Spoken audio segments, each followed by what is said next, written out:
This is a special After 90 Minutes presented by Kia. I am Gareth Wheeler. Nothing, and I mean nothing, came easy this night, despite Toronto FC really getting off to a dream start in their first leg away against the New York Red Bulls. It was Victor Vasquez, Johnny on the spot, finding some space after Luis Robles spilled the rebound after Josie Altidore did some very good work coming down the right-hand side. Vasquez, 8 goals on the year, his first MLS playoff marker into the right corner, giving Toronto FC that 1-0 lead.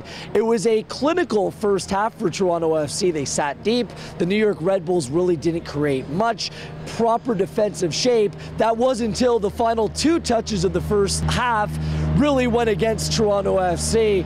First, maybe a sloppy challenge, but a soft penalty was given as Bradley Wright Phillips flopped inside the area after Marky Delgado gave away the ball. Drew Moore was the culprit of the so-called foul.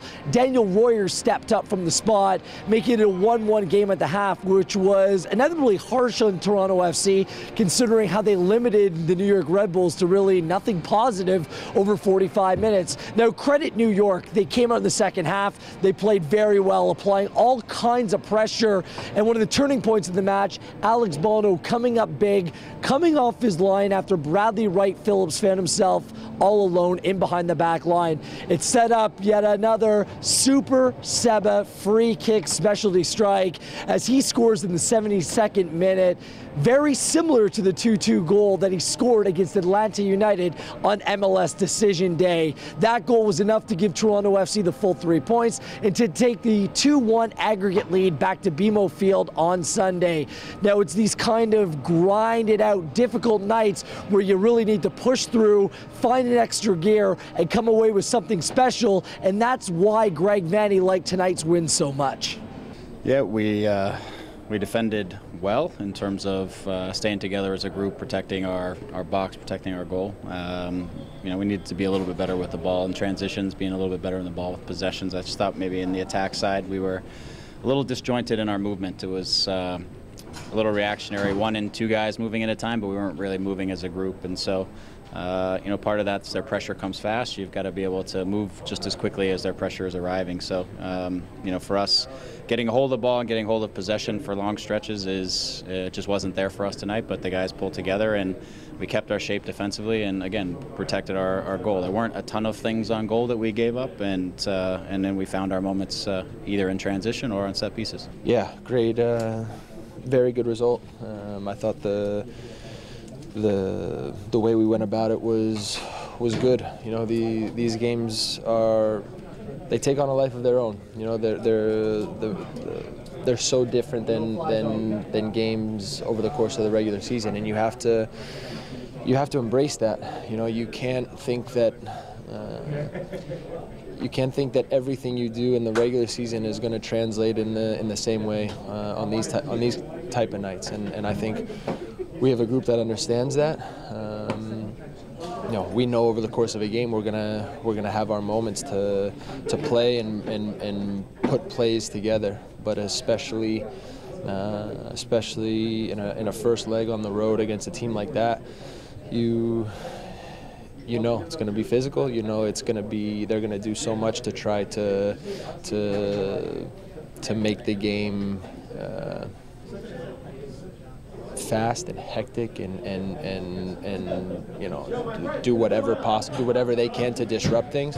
And so I thought we handled it in a good way, and to come away with a win and 2 away goals is great. Now we got to go back to BMO and finish the job. Giovinco was your Budweiser man of the match, and why not? You need match winners in your team on nights like this, players that rise up to the challenge when the moment strikes, and that's exactly what Giovinco did. 6 direct free kick goals. That's an MLS record on the regular season. Make it 7. That's 7 direct free kick goals in 26 games played this season. That's a direct free kick goal every 3.5 games. Vanney almost lost for words. He knows what he has in Giovinco. He's amazing. We talk about it all the time, but the knack to step up in the moment and make a play is what star players do, and he was able to do that again tonight. And you know, it's a weapon you have. the guys know, especially after we got the first goal relatively early, we got the away goal. It was a little bit about locking things down, giving up nothing, and giving the opportunity for guys like Seba, Josie, somebody, Victor, to step up and to make a play to try to get the second one, and that's ultimately what happened. As for the goalkeeper, Bono, it was a big night for Alex with his parents in attendance. It was his first MLS playoff start and came up with multiple big saves, but none bigger than him coming off the line denying Wright Phillips.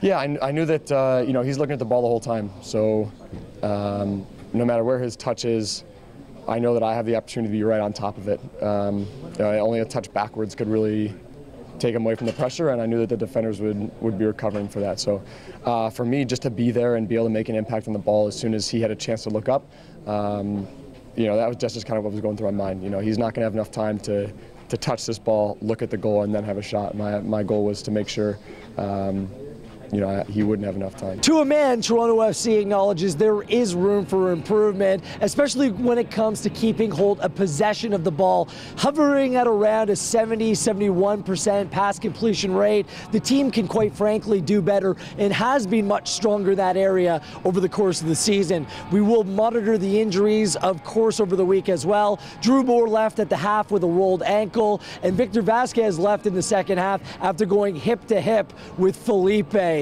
Other than that, Toronto FC has to feel comfortable where they're at ahead of the return leg. It's coming your way this Sunday, a 3 p.m. kickoff at BMO Field, as Toronto FC on the verge, inching that much closer to going back to an Eastern Conference final.